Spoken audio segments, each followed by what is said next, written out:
Salut à tous, j'espère que vous allez bien. Bon, j'étais obligé de vous faire une petite vidéo aujourd'hui pour parler de ce qui s'est passé hier, parce qu'en fait ça a été assez explosif. On a eu une belle poussée à la hausse de la part de plusieurs crypto-monnaies, et notamment du Bitcoin, suite à une nouvelle qui a bien chamboulé l'écosystème crypto.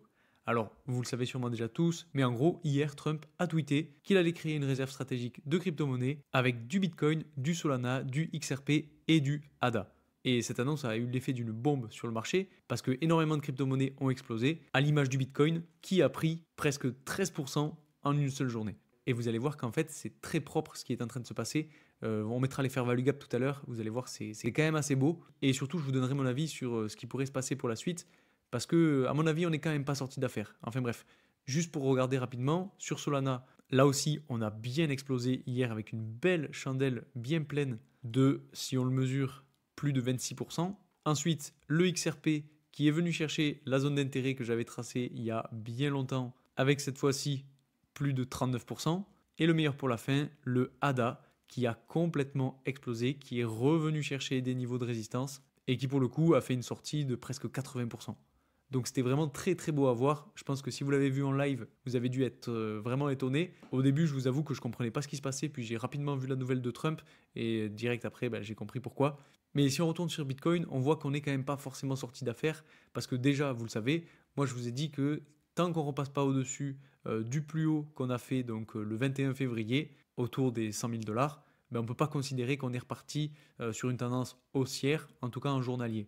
Là, on a eu un beau rebond suite au fait qu'on soit venu chercher le gap. Alors, je vous le rappelle pour ceux qui n'ont pas vu la vidéo, mais en gros, le gap CME qu'on a laissé juste ici, alors je vais peut-être même le tracer pour que ce soit plus clair.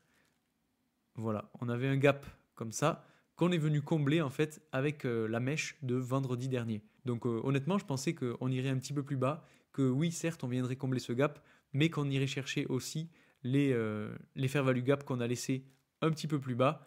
Et alors attendez, ça arrive, je ne sais pas pourquoi, j'ai des problèmes de connexion, je pense. Voilà, donc en gros, on avait le niveau de support avec l'ancien fair value gap autour de 72 000 dollars. Et je pensais honnêtement qu'on irait chercher ce gap pour vraiment rebondir, trouver un bottom et ensuite repartir à la hausse. Et bon, c'est pas ce qui s'est passé, mais en fait, au final, cette poussée à la hausse sur Bitcoin, on pouvait s'y attendre parce que justement, on est venu combler les deux fair value gap qu'on a laissés ici et ici, et là, on est en train de corriger. Donc ça va être vraiment décisif, je pense, parce qu'aujourd'hui, oui, on a eu une bonne nouvelle, ce qui a fait sortir le prix à la hausse et qui a fait même repasser le prix du Bitcoin au-dessus de son ancien niveau de support des 91 100 dollars. Donc c'est plutôt positif, mais là aujourd'hui vous voyez qu'on est retourné en dessous. Donc j'ai peur en fait que ce soit juste simplement une nouvelle qui ait fait pumper le Bitcoin pour faire croire à tout le monde que ça y est, ça repartait, et ensuite pour continuer de corriger. Parce que attention, on est toujours en tendance baissière, on n'est pas allé combler ce fair value gap, et en plus quand on regarde le RSI, c'est assez propre là aussi puisqu'on est pile poil allé chercher la tendance baissière sur le RSI. Et ensuite on a corrigé. Donc j'ai envie de dire attention, je pense que les prochains jours vont être assez décisifs, mais honnêtement pour l'instant on n'a pas forcément de vraies tendances haussières qui se soient dessinées, en tout cas de façon assez propre. Là on a eu quand même une belle chandelle en marteau qui est significatif en fait d'un retournement de tendance, donc là c'était plutôt intéressant. On a eu cette belle explosion, mais c'était quand même suite à la nouvelle de Trump. Et donc là aujourd'hui, on est en train de ravaler un petit peu l'euphorie qu'il y a eu hier suite à cette nouvelle. Et en plus de ça, si on regarde les gaps CME qu'on a laissés, on voit qu'en fait, aujourd'hui, on est venu combler donc, le gap CME de la semaine dernière, mais par contre, on a laissé notre gap CME donc, de ce week-end ouvert. Donc à mon avis, ça m'étonnerait vraiment pas qu'on vienne le retravailler. À chaque fois qu'on a un gap qui s'ouvre, on vient le retravailler, et ça a été le cas aussi pour celui qu'on avait laissé le 11 novembre, en tout cas sur la semaine du 11 novembre 2024. Donc deux possibilités honnêtement, soit on arrive justement à bien repartir, à repasser en tendance haussière, à aller chercher l'ancien plus haut de la semaine dernière et pourquoi pas travailler un petit peu dessus et repartir. Soit, deuxième possibilité, on continue de corriger, on vient combler ce gap, on retourne chercher le fair value gap qu'on a laissé autour de 72 000 ou 73 000 dollars. Attendez, je vais le remettre comme ça, ce sera plus clair. Voilà, le gap qu'on a juste ici et on pose un bottom. Donc là, il y a deux possibilités, honnêtement. Je pense que là, on est simplement venu chercher les fair value gap qu'on avait laissés sur la phase de correction qui nous a fait bien mal en sortant en fait de la phase latérale. Et là, tant qu'on n'a pas des signaux qui nous montrent qu'on pourrait casser la tendance baissière, aller chercher encore plus haut et aller chercher même la résistance des 100 000 dollars, bah, honnêtement, moi, mon sentiment, il est toujours quand même baissier et ça m'étonnerait pas en fait qu'on retourne chercher ce niveau-là tant qu'on n'a pas en fait des bonnes nouvelles au niveau macroéconomique. Je pense que justement, ça va être l'un des éléments déclencheurs et à mon avis, on est quand même pas trop loin d'avoir des bonnes nouvelles puisque quand on regarde sur Trueflation, on a quand même quelque chose d'assez beau parce que Trueflation nous indique une inflation aux États-Unis de 1,44. On a eu une belle grosse correction ces derniers jours et c'est très très bon signe pour une potentielle baisse des taux d'intérêt. Alors si on regarde la dernière fois qu'on était sur ces niveaux-là, sur 1,44, c'était il y a très très longtemps puisque si je dis pas de bêtises, c'était en fin d'année 2020 qu'on avait ces niveaux-là.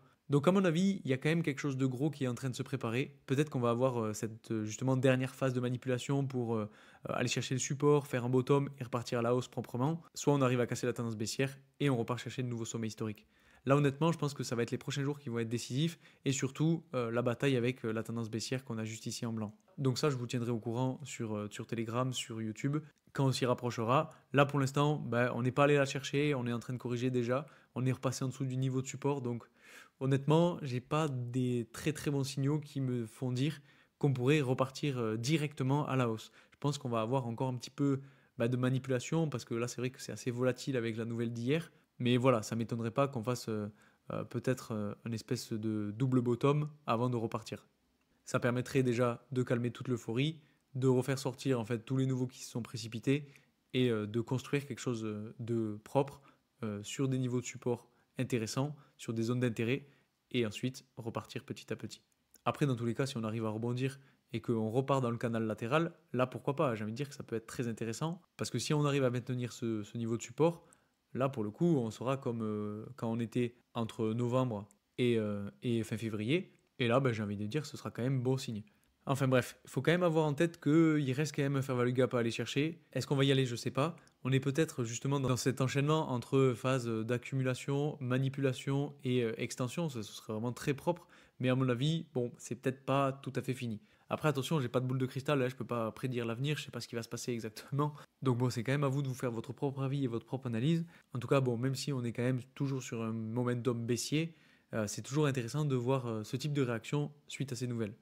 Si on regarde rapidement Ethereum, ouais, malheureusement, bon, vous voyez, sur Ethereum, tout a été ravalé, toute la hausse de hier a été ravalée. Donc bon, on est toujours sous cette tendance baissière. On est bien venu travailler la chandelle du 3 février. Et donc, bon, à mon avis, on est vraiment pas loin de poser un bottom là-dessus. Donc bon, j'ai envie de dire quand même attention à la potentielle manipulation par rapport au sommet de la semaine précédente parce qu'on n'est pas venu le chercher. Peut-être que vu qu'on n'en est pas loin, on pourrait retourner le chercher, passer juste un petit peu au-dessus, manipuler et repartir à la baisse, aller chercher en fait le point bas de la semaine passée et justement avoir ce bottom à ce niveau-là. Ça honnêtement, ce serait un des meilleurs scénarios parce que ça voudrait simplement dire que on fait croire à une reprise de tendance haussière, on piège les nouveaux acheteurs en venant chercher le niveau de support, ça fait capituler encore plus de monde, on pose un bottom proprement sur une zone d'intérêt et ensuite, petit à petit, on repart à la hausse. Donc moi honnêtement, c'est vrai que même si ça implique de la correction derrière, c'est vrai que c'est un scénario qui me plaît assez bien, j'ai envie de dire. Et puis bon, ce type d'évolution à la hausse, malgré le fait que ce soit assez intéressant, qu'il y ait eu quand même une belle réaction, j'avoue que je suis pas totalement convaincu non plus. Enfin bref, je suis peut-être un petit peu trop pessimiste, et d'ailleurs n'hésitez pas à me dire ce que vous en pensez en commentaire, parce que c'est toujours intéressant d'avoir votre avis. Et surtout, n'oubliez pas de liker cette vidéo si jamais mon travail vous plaît, si jamais vous aimez ce type d'analyse, et surtout si vous voulez que je continue à vous partager ce type d'éléments. Donc voilà, c'est tout ce que je voulais vous présenter aujourd'hui dans cette petite vidéo. J'espère que ça vous aura plu. Dans tous les cas, je vous remercie encore pour tout votre soutien, et je vous dis à très vite pour une nouvelle vidéo. Salut!